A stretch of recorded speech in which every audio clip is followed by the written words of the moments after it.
नमस्कार साथियों, मेरा नाम है एहसन भारती और आपका स्वागत है सानवी जीएस चैनल के नए वीडियो में। आज है 6 जनवरी 2025। हम लोग 6 जनवरी 2025 से जितने भी करंट अफेयर्स के महत्वपूर्ण क्वेश्चन बन सकते हैं उस सभी पर डिस्कस करेंगे। पीडीएफ आप मेरे टेलीग्राम चैनल से प्राप्त कर सकते हैं, जिसका लिंक मैंने इस वीडियो के डिस्क्रिप्शन में दे दिया है, तो आप इस लिंक पर जाकर टेलीग्राम चैनल ज्वाइन कर सकते हैं। चलिए शुरुआत करते हैं हम लोग पहले क्वेश्चन से। पहला क्वेश्चन है, राष्ट्रीय पक्षी दिवस प्रतिवर्ष कब मनाया जाता है? तो राष्ट्रीय पक्षी दिवस जो है प्रतिवर्ष 5 जनवरी को मनाया जाता है। इस दिन को मनाने का उद्देश्य क्या है? तो इस दिन को मनाने का उद्देश्य जो है पारिस्थितिकी तंत्र में पक्षियों के महत्व के बारे में जागरूकता बढ़ाना और पक्षियों के प्रति नैतिक व्यवहार की याद दिलाना। एक खूबसूरत प्रकृति के लिए पक्षियों का अहम योगदान है, ऐसे में इनके संरक्षण की खास आवश्यकता है।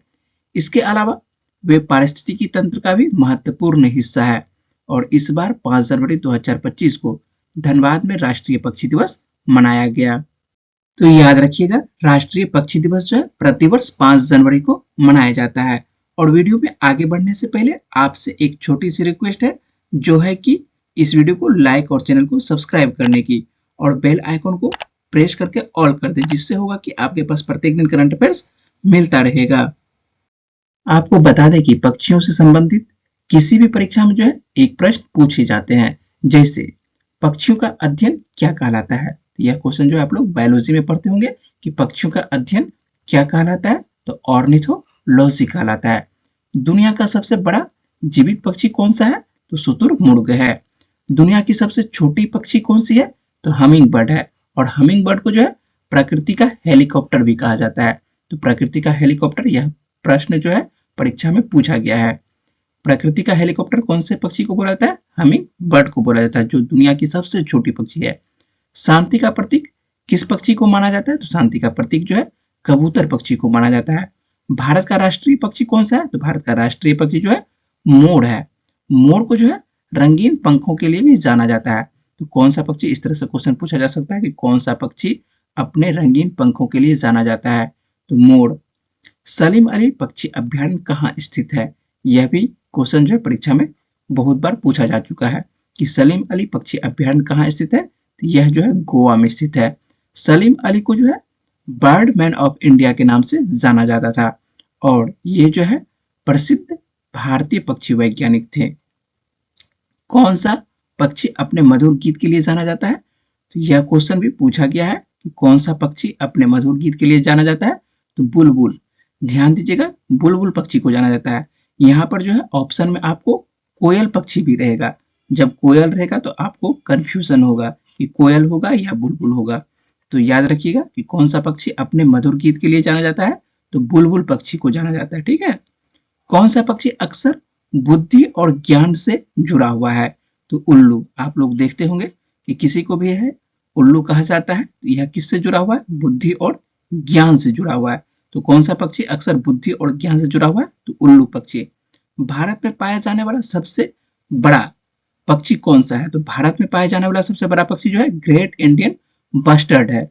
वैसे सबसे बड़ा जीवित पक्षी कौन सा है? शुतुरमुर्ग है, लेकिन इंडिया में यह पक्षी जो है नहीं पाया जाता है। वैसे चिड़ियाघर में आपको देखने को मिलेगा, लेकिन आमतौर पर जो है यह पक्षी इंडिया में नहीं पाया जाता है। तो भारत में पाया जाने वाला सबसे बड़ा पक्षी कौन सा है? ग्रेट इंडियन बस्टर्ड है। कौन सा पक्षी अपने उत्कृष्ट नकल कौशल के लिए जाना जाता है? तो नकल कौशल के लिए जाना जाता है तोता जाना जाता है। तो किसी के घर में रहता है तोता और आसानी से जो है वो किसी की भाषा को पकड़ लेता है। नेक्स्ट क्वेश्चन है, हाल ही में किस देश के राष्ट्रीय सुरक्षा सलाहकार 2 दिन की भारत यात्रा पर आए हैं? तो अमेरिका के राष्ट्रीय सुरक्षा सलाहकार जो है भारत की यात्रा पर आए हैं। वर्तमान में राष्ट्रीय सुरक्षा सलाहकार अमेरिका के कौन है? तो जेक सुलिवन है, जो 5 और 6 जनवरी को भारत की यात्रा पर आए हैं। तो 5 और 6 जनवरी को भारत की यात्रा पर ये जो है जेक सुलिवन आए हुए हैं और यहाँ पर वे जो है अजित डोभाल और अन्य शीर्ष अधिकारियों से मिलेंगे। अजित डोभाल जो है भारत के राष्ट्रीय सुरक्षा सलाहकार हैं। तो भारत के राष्ट्रीय सुरक्षा सलाहकार अजित डोभाल से अमेरिका के राष्ट्रीय सुरक्षा सलाहकार मिलेंगे। और नाम आता है अमेरिका का, तो हम लोग अमेरिका के बारे में देख लेते हैं। तो अमेरिका की राजधानी क्या है? वाशिंगटन डीसी है। और यहाँ पर जो मुद्रा चलती है, कौन सी मुद्रा? अमेरिकी डॉलर मुद्रा चलती है। और वर्तमान में अमेरिका के राष्ट्रपति कौन है?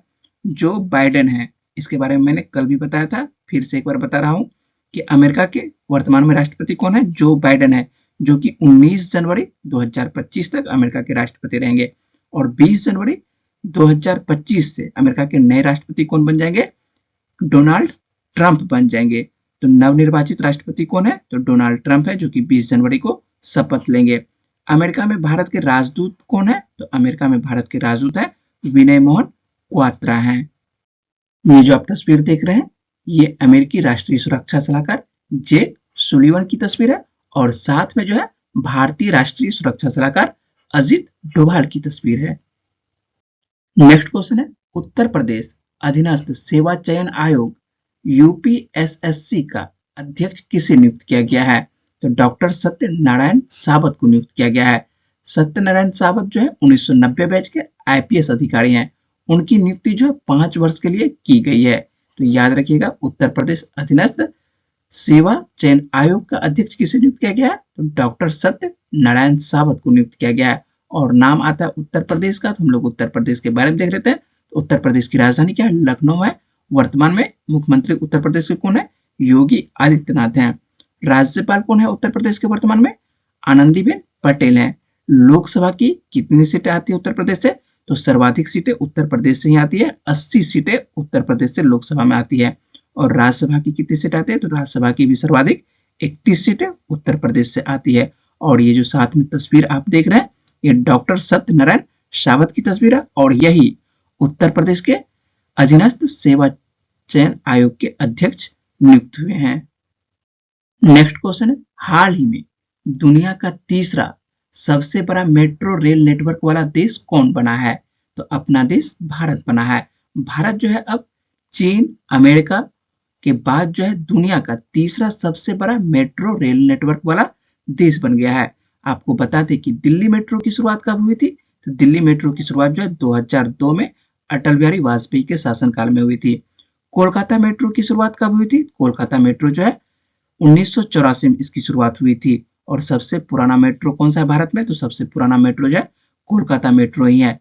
और आपको कुछ दिन पहले मैंने एक क्वेश्चन कोलकाता मेट्रो से दिया था कि कोलकाता मेट्रो जो है नदी के नीचे चलने वाला भारत की पहली मेट्रो ट्रेन है।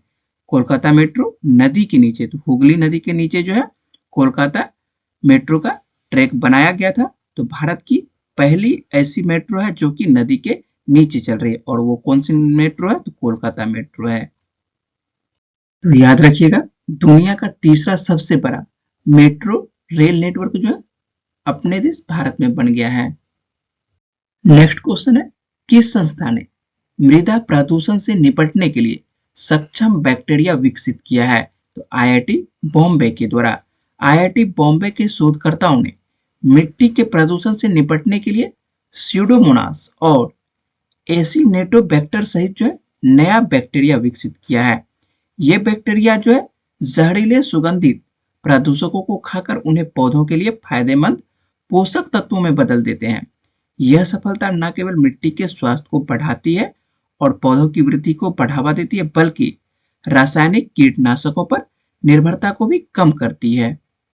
नेक्स्ट क्वेश्चन है, भारतीय खाद्य निगम के अध्यक्ष और प्रबंध निदेशक के रूप में किसे नियुक्त किया गया है? तो भारतीय खाद्य निगम एफसीआई के अध्यक्ष और प्रबंध निदेशक के रूप में आशुतोष अग्निहोत्री को नियुक्त किया गया है। गृह मंत्रालय में अतिरिक्त सचिव के पद पर कार्यरत आशुतोष अग्निहोत्री को भारतीय खाद्य निगम एफसीआई का अध्यक्ष एवं प्रबंध निदेशक नियुक्त किया गया है। एफसीआई की स्थापना कब होती है? तो एफसीआई की स्थापना जो है 1965 में होती है। और एफसीआई का क्या कार्य है? तो एफसीआई का जो कार्य है पूरे भारत में खाद्यान्नों की खरीद और वितरण में महत्वपूर्ण भूमिका निभाना है। और इसका मुख्यालय क्या है? तो इसका मुख्यालय जो है आपको एफसीआई का नई दिल्ली में मुख्यालय है। ये जो आप तस्वीर देख रहे हैं, ये आशुतोष अग्निहोत्री का तस्वीर है और इन्हें ही एफसीआई का नया अध्यक्ष नियुक्त किया गया है। नेक्स्ट क्वेश्चन है, नागरिक विमानन महानिदेशालय का महानिदेशक किसे नियुक्त किया गया है? तो नागरिक विमानन महानिदेशालय का महानिदेशक जो है फैज अहमद किदवई को नियुक्त किया गया है। मध्य प्रदेश कैडर की 1996 बैच के आईएएस अधिकारी फैज अहमद किदवई को जो है विक्रम देव दत्त की जगह नागरिक उड्डयन महानिदेशालय का महानिदेशक नियुक्त किया गया है। और ये जो आप तस्वीर देख रहे हैं ये फैज अहमद किदवई का तस्वीर है और इन्हें ही नागरिक विमानन महानिदेशालय का महानिदेशक नियुक्त किया गया है। नेक्स्ट क्वेश्चन है, किस बैंक ने हर घर लखपति आरडी और संरक्षक एफडी योजना शुरू की है? तो एसबीआई के द्वारा शुरू किया गया है। एसबीआई ने दो अभिनव योजनाएं शुरू की है। तो कौन सा दो योजना है? हर घर लखपति आवर्ती जमा योजना और एसबीआई संरक्षक सावधि जमा योजना। तो एसबीआई के द्वारा जो है दो अभिनव योजनाएं शुरू किया गया है, हर घर लखपति आवर्ती जमा योजना और एसबीआई संरक्षक सावधि जमा योजना। हर घर लखपति योजना जो है नाबालिगों सहित ग्राहकों को पूर्व गणना की गई योजनाओं के माध्यम से 1 लाख रुपए या उससे अधिक बचत करने में मदद करके वित्तीय अनुशासन को प्रोत्साहित करती है। इस बीच जो है एसबीआई संरक्षक योजना विशेष रूप से 80 प्लस आयु के वरिष्ठ नागरिकों को बढ़ी हुई ब्याज दरों की पेशकश करके पूरा करती है। तो आपको याद रखना है कि एसबीआई के द्वारा जो है दो अभिनव योजनाएं शुरू किया गया है, हर घर लखपति आवर्ती जमा योजना और एसबीआई संरक्षक सावधि जमा योजना। नेक्स्ट क्वेश्चन है, हाल ही में वैज्ञानिक और औद्योगिक अनुसंधान विभाग ने अपना कौन सा स्थापना दिवस मनाया है? तो 40वां स्थापना दिवस मनाया गया है। वैज्ञानिक और औद्योगिक अनुसंधान विभाग अपना 40वां स्थापना दिवस 4 जनवरी 2025 को डॉक्टर अंबेडकर अंतर्राष्ट्रीय केंद्र जनपथ नई दिल्ली में मनाया गया। तो यह जो है 40वां स्थापना दिवस कहां पर मनाया गया? नई दिल्ली में मनाया गया। और यह किसके द्वारा मनाया गया? तो वैज्ञानिक और औद्योगिक अनुसंधान विभाग के द्वारा। और इस विभाग की स्थापना जो है कब होती है? इस विभाग की स्थापना 4 जनवरी 1985 को किया गया था। नेक्स्ट क्वेश्चन है, संयुक्त राष्ट्र बाल कोष यूनिसेफ के अनुसार किस देश के 90 लाख बच्चे मानव निर्मित और प्राकृतिक आपदाओं के कारण स्कूल नहीं जा पा रहे हैं? तो इथोपिया के बच्चे, और नाम आता है इथोपिया का। तो हम लोग इथोपिया के बारे में देख लेते हैं। इथोपिया जो है किस महाद्वीप के अंतर्गत आता है? तो इथोपिया अफ्रीका महाद्वीप के अंतर्गत आता है। इथोपिया अफ्रीका के सिंग में स्थित एक स्थल रुद्ध देश है। सिंग कहने का अर्थ है कि हॉर्न ऑफ अफ्रीका। जब आप ज्योग्राफी पढ़े होंगे तो आपको पढ़ाया गया होगा हॉर्न ऑफ अफ्रीका। और हॉर्न ऑफ अफ्रीका के अंतर्गत कौन कौन सा देश आता है? तो हॉर्न ऑफ अफ्रीका के अंतर्गत इरिट्रिया, जिबूती, इथोपिया और सोमालिया आता है। यहाँ जब आप मैप पे देखिएगा तो ध्यान से देखिए, इरिट्रिया यहाँ पर आपको दिखाई पड़ रहा है, ठीक है। उसके बाद जिबूती यहाँ पर एक छोटा सा देश दिखाई पड़ रहा है, सोमालिया दिखाई पड़ रहा है और इथोपिया दिखाई पड़ रहा है। ये चारों देश जो है हॉर्न ऑफ अफ्रीका के अंतर्गत आता है। और नाम एक और लिखा हुआ है स्थल रुद्ध। स्थल रुद्ध कहने का अर्थ है लैंड लॉक। लैंड लॉक कहने का अर्थ ये होता है कि जिसकी सीमा, जिस देश की सीमा किसी भी समुद्र से टच नहीं करता है। ये जो आपको ब्लू ब्लू दिखाई पड़ रहा है ये समुद्र का दर्शाया गया, समुद्र को दर्शाया गया, ठीक है। और इसकी सीमा आपको दिखाई पड़ रहा है कि समुद्र से टच नहीं करता है। जब आप मैप को अच्छे से एटलस को देखेंगे तो इथोपिया की सीमा जो है आपको समुद्र से टच होता हुआ नहीं दिखाई पड़ेगा। जिसकी सीमा समुद्र से टच नहीं करता है उसे ही लैंडलॉक या स्थल रुद्ध देश कहा जाता है। अफ्रीका का दूसरा सबसे ज्यादा जनसंख्या वाला देश है। क्षेत्रफल के हिसाब से जो है अफ्रीका का 10वां सबसे बड़ा देश है इथोपिया। और इथोपिया की राजधानी क्या है? इथोपिया की राजधानी अदीस अबाबा है। और यहाँ पर जो मुद्रा चलती है, कौन सी मुद्रा? बीरर मुद्रा चलती है, ठीक है। तो ध्यान रखिएगा, ये क्वेश्चन भी पूछा गया है कि इथोपिया का मुद्रा का क्या नाम है? तो बीरर इथोपिया की मुद्रा का नाम है। पिछले वीडियो में मैंने आप लोगों से प्रश्न पूछा था, हाल ही में किसके नेतृत्व में मूल्य सूचकांक के आधार वर्ष को संशोधित करने के लिए एक कमेटी का गठन किया गया है?